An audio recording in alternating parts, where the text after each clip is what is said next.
Hey everyone, I'm Eric Moran, the host of A Planetary Diary. Check out my interview with Eric Hayden, who is the co-visual effects supervisor on the Orville. I hope you enjoy it.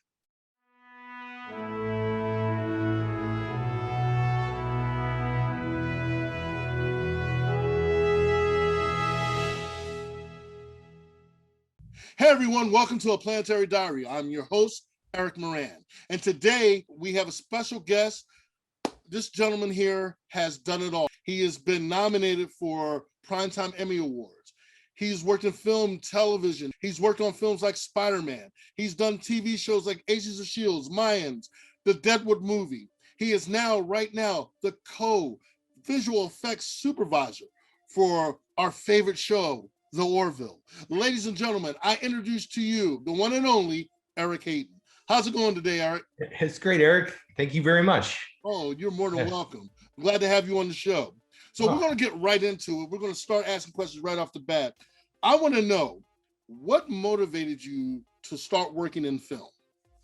The original 1977 movie Star Wars. I mean, you know, I don't think I knew it at the time. I was way too young to know it at the time, but as life went on, I certainly grew up wanting to build miniatures, or I actually did a lot of miniatures as a hobby as a kid, and you know, I did theater. I did a lot of that kind of stuff. And as I moved to Los Angeles, I thought, well, I would like to work in the visual effects area. So I started out doing model building, and I have graduated to computer work, and here we are today.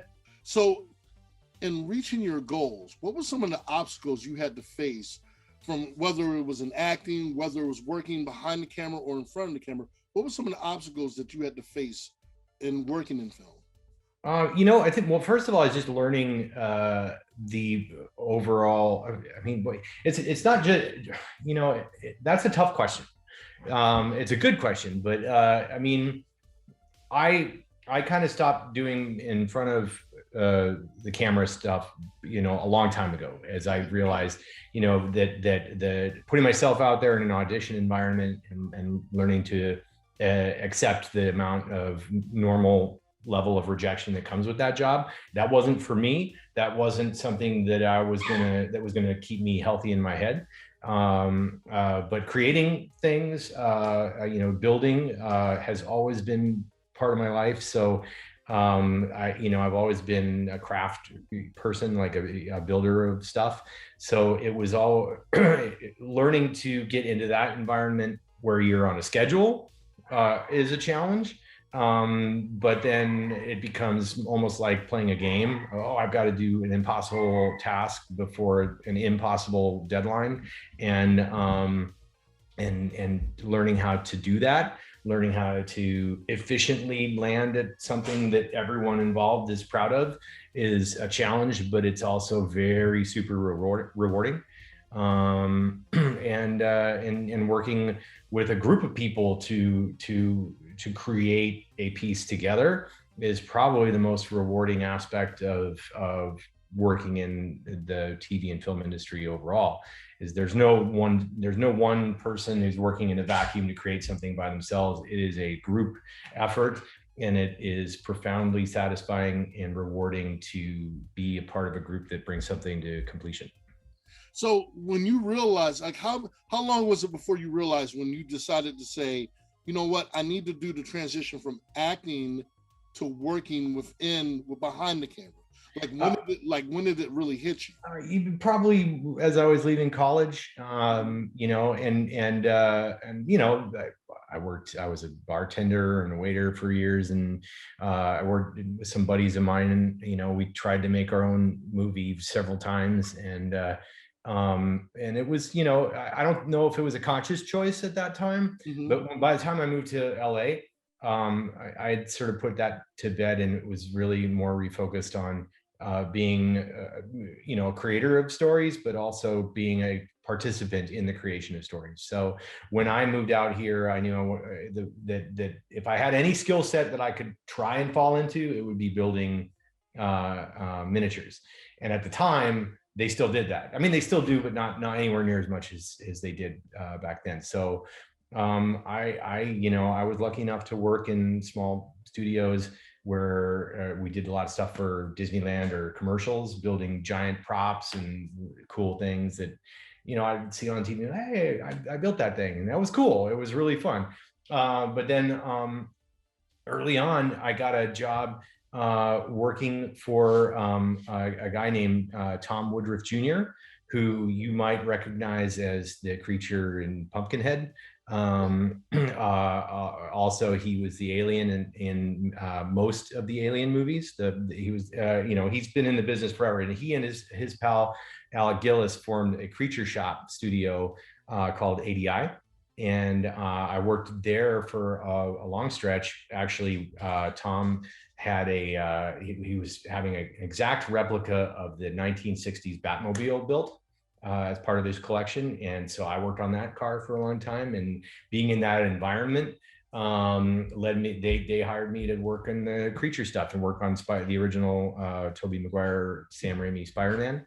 That led to Spider-Man 2. And in between I did stuff at Stan Winston's studio. So I did a lot of what I consider some of this really cool peak of when puppets were turning into, going into the background and being replaced entirely by CGI, which at the time was very hard for me to watch happen. But at a certain point, I actually finally worked with my friends, and we did make a movie, and we completed it and got it out there. But in order to complete it, I had to learn how to do the visual effects side of things to complete the film. And so it was after that I rolled completely into doing digital work.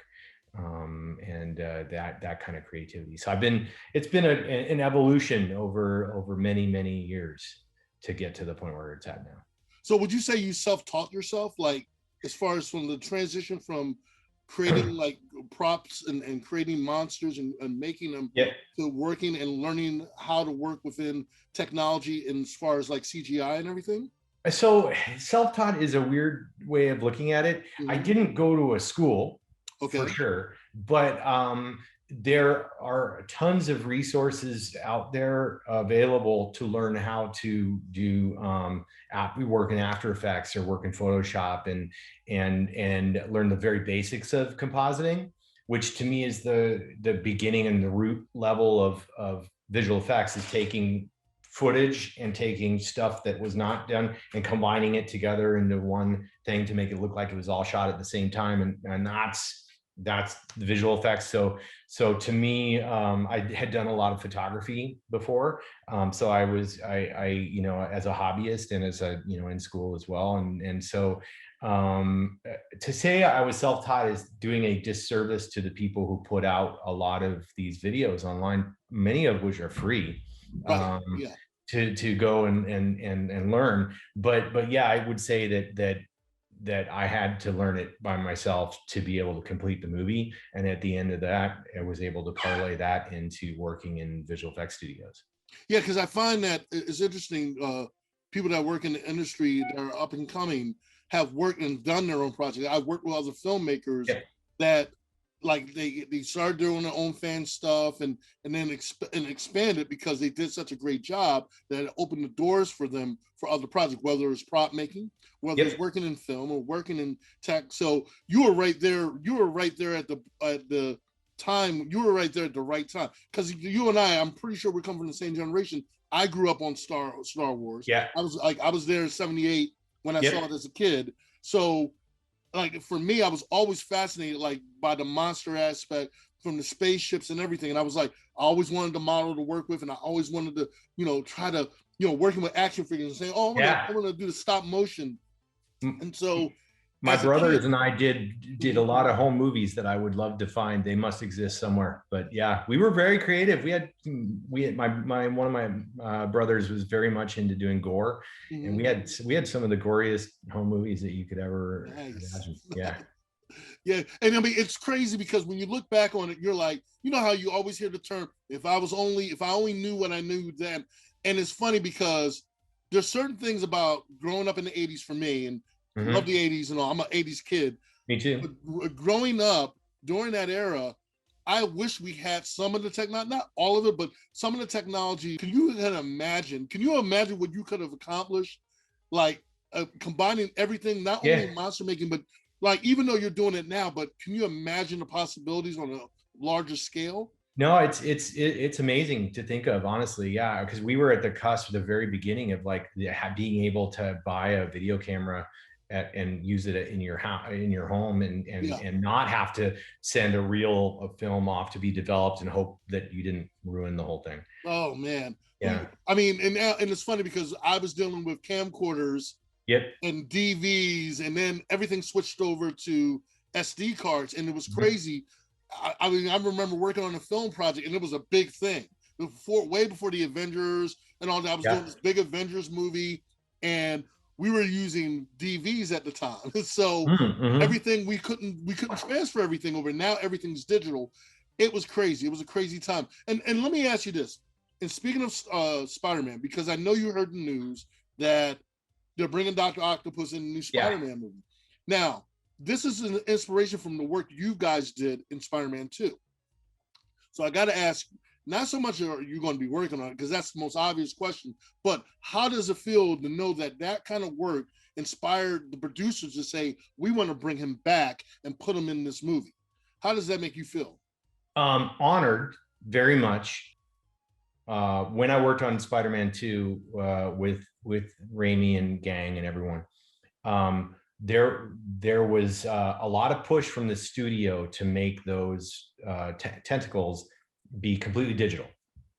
And I was in a meeting one time where Spider-Man 1 had been such a success that a lot more trust was put in Sam for Spider-Man 2. And he, looked at John Dykstra and he looked at myself, and he said, I think the kids want to see the puppets. And I'll never forget exactly those words and that. And he's so right. It's like there's something tactile and real about even if it's clumsy a little bit or a little bit not perfect. I mean, it's those things make it feel more like a real thing because it is. But the amount of shots in Spider-Man 2 that are completely puppeteered tentacles is remarkable, and that is a testament to the team of 16 people who did all that, and to the hundreds of people who built them. It was it's still to this date one of my favorite things I've ever worked on, one of the most positive experiences I've ever had on set, and I love it. And I love every time I read anything about people saying, yeah, they still consider it one of the best superheroes movies that they watch. And because for me, I may not be hugely into superhero movies, but when I watched Spider-Man 2, I was like, I kind of like this. And it's like, I'm biased, and normally, to be fair, I don't always like everything I work on. But when I watched that, I was like, I kind of like this. I think this one is going to stick around. And people still talk about it to this day. It's an honor. When I saw that Alfred is coming, Molina is coming back, and that they're doing it, and that's it. That's awesome. And seeing their artwork and stuff that they put out. I mean, they're doing stuff that I was honored to be part of when they shot it. I mean, and the building of it. I mean, that was a monumental task, and still remains to be just a remarkably satisfying experience. To me, it was first off, the tentacles itself, to me, it was like a horror moment, like especially in the operating room when they were about to do the surgery in the arms.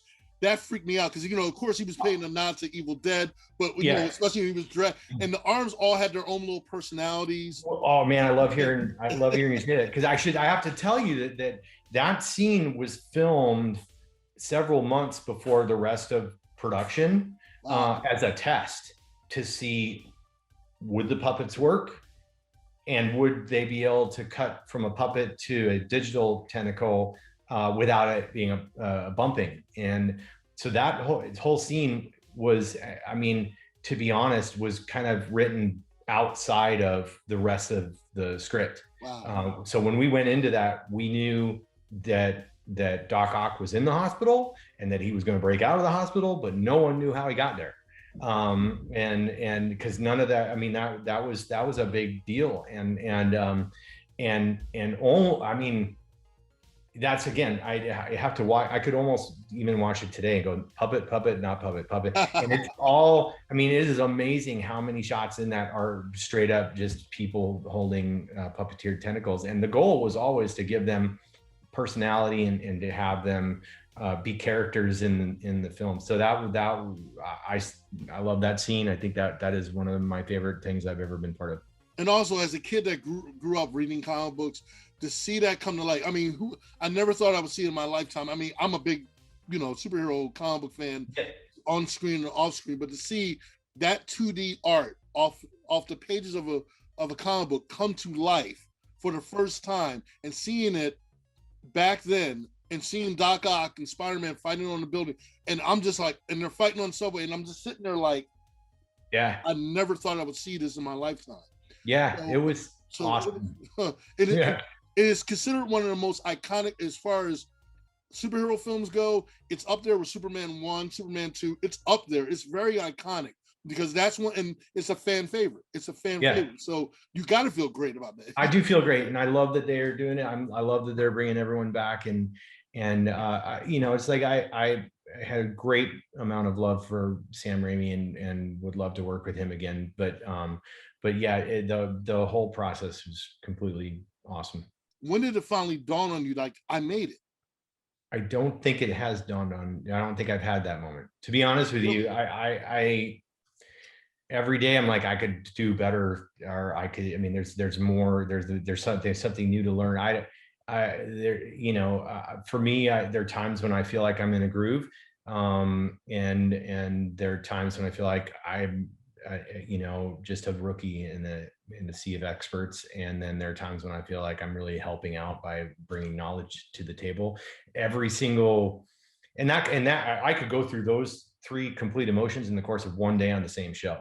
So I do not consider myself to have made it, and I'm not at the level that I want to be at yet. And I will always feel like I have to learn more. And a lot of that comes from just working with people who know different things than me. And it's like, wow, I didn't know that at all. I'm gonna have to learn that. To be honest with you, the work on Orville is very challenging and very inspirational from times, because I mean, a lot of the stuff, you look back in my visual effects work, a lot of that is, you don't watch it and go, that's a visual effects show. You don't watch Deadwood and go, well, it's all about visual effects. It's very much in the background. It's very much a supporting role. Orville, it is not. Orville, it is a massive, every single shot has something going on. And it's not, it's a team effort. It is not a one person effort. And there's a lot of very, very intelligent, talented people like Brooke, like Brandon, like Tom, like these people come together, and I am very much just a part of the machine that's trying to help get it done and learning along the way. I will say this, that was a cool moment. Mm-hmm. We shot our movie that we made, Astronaut, The Last Push, a while ago. Okay. And my children they both cameo in it, but they were very young at the time. Okay. And they were forced to go to film festivals and sit through it. And I think if you asked either of them privately, they're like, oh, don't make me sit through that movie ever again. But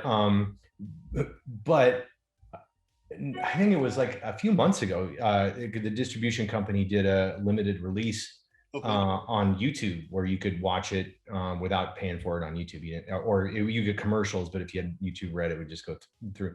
And my son goes, Dad, did you know your movie's on YouTube?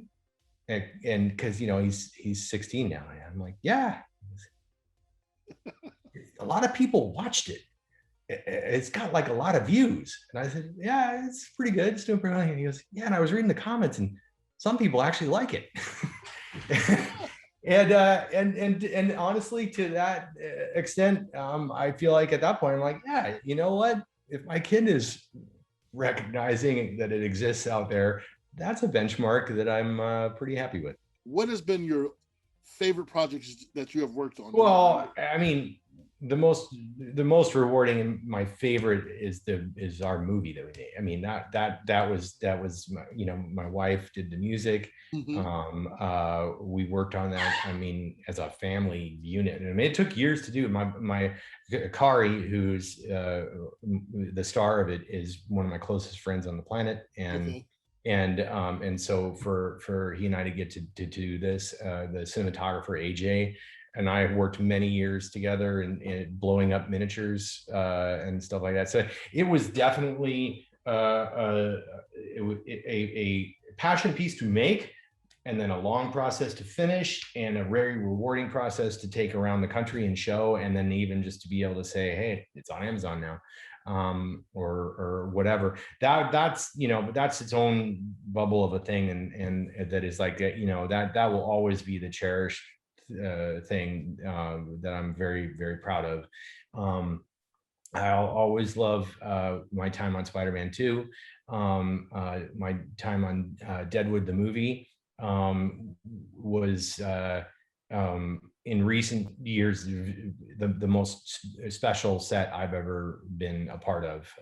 That was just because that there was a history, although they went out of their way to bring back as many of the original crew members, like the original, they had the original sound mixers and the original AD crew. I mean, people dropped whatever they were doing to come and be a part of that, which I'm like, I'm the new guy. I'm like the new kid there. Like, I wasn't on the original series at all.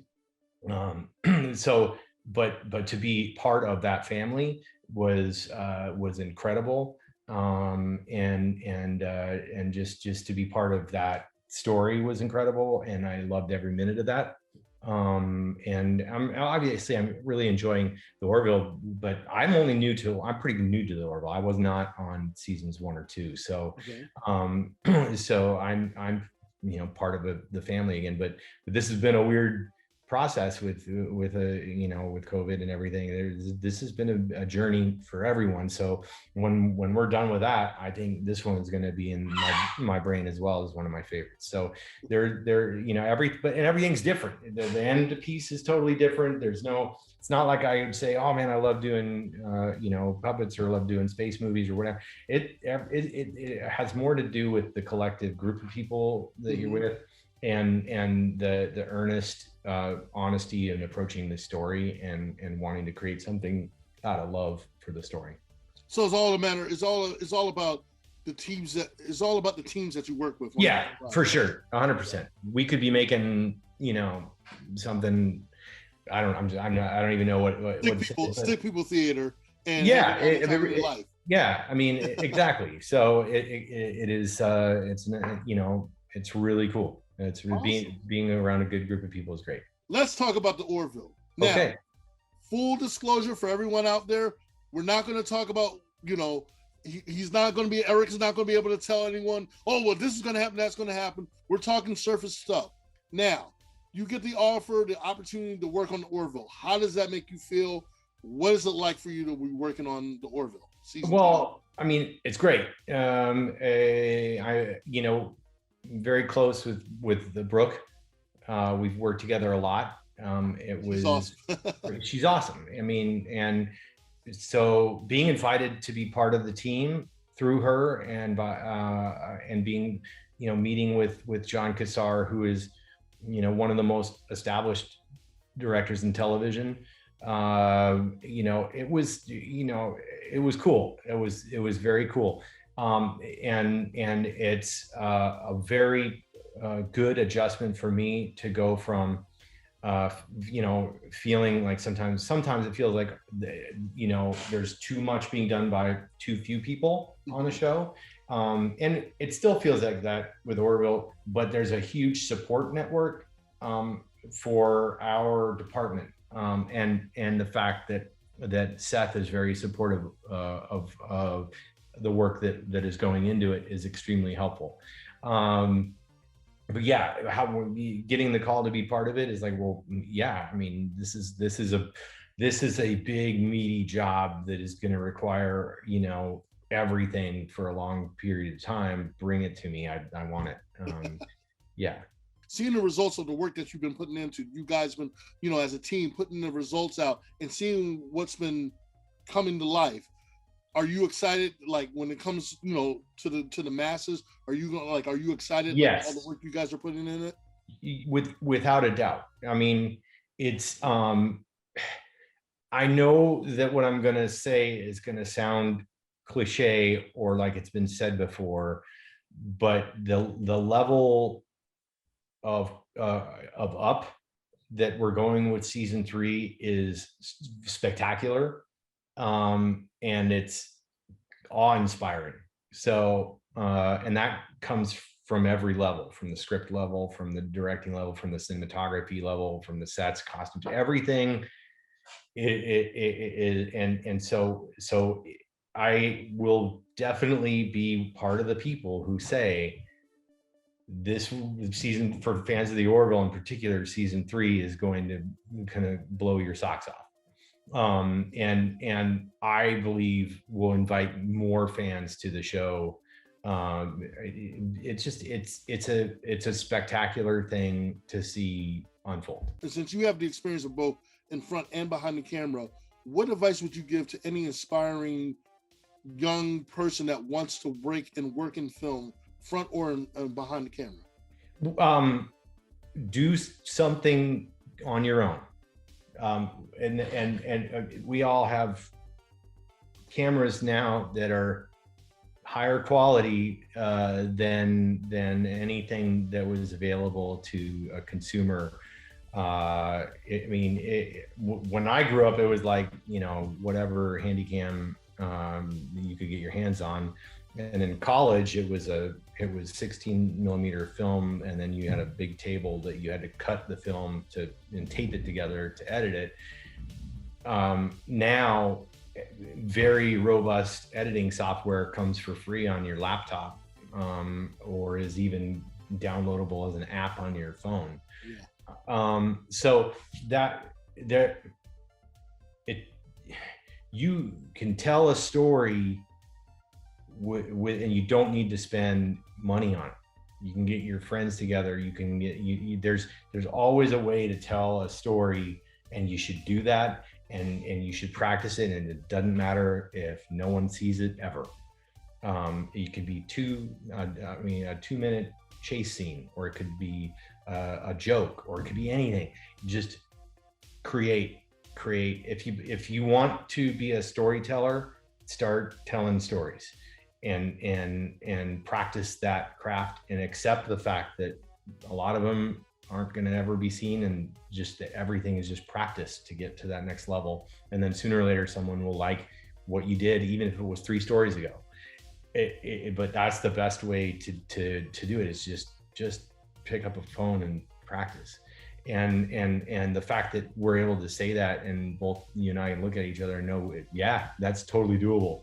You don't need expensive equipment. You don't need expensive lights. You don't need expensive anything. You can do with what you have. And if you can't afford a phone, I mean, you can find something, or a friend with something. The ability to create is more attainable today than it ever has been. And I don't mean to blow off the statement, find a friend and make it, because storytelling in the film world is a group effort. It is not a solo effort. You find a friend and do something is part of the most important piece of advice I can give, is because part of learning how to do this job is learning how to talk about what you want to achieve to someone else. Oh, we need to do this shot, and we need to do it this way, and we need to put the camera here to do that. You can do that. You can work that out in your head, but the job is actually communicating it to other people. And the satisfaction is when it's executed and it works. So that is it. I would say there's tons of free or not expensive tutorials online to learn how to do visual effects, if that's what you're into. If you're into costumes, do cosplay, do something, build something. I mean, the thing is that they're just just build something, just create. Well, you summed it up right there. You just said create, and that's what it's all about. Creating art that comes to life, whether it's in your head, whether you see it on paper, you're bringing that to life. And that's what it comes down to. So I think you summed that up really good. And I'm going to add one other thing to it, is that don't, especially at the level where you're not spending money on it or anything, when you're just learning, don't let people tell you no. And don't say, well, don't say to yourself, well, I got to wait until I get notes on my script from 10 other people before I do it. Just do it. It's not going to hurt anybody. Yeah. You know, and then learn on your own mistakes that you made, and then do better the next time. But that's the best thing that I can say, is don't stand in your own way, and just take an effort to create, and know that somebody out there will embrace it. Well, Eric, thank you so much for joining us, for coming on to the show. It was an honor to have you on. And for everyone out there, if you like what you're watching, please hit subscribe, hit like, and make sure you show your love and support for the Orville for season 3, because you know we're all excited about seeing Orville come back. And stay tuned for another new episode here on my YouTube channel, The Smoke 007. And as I always end my episodes, make every step you take a planetary one. I'll see you soon. I'm going to step off the limb now.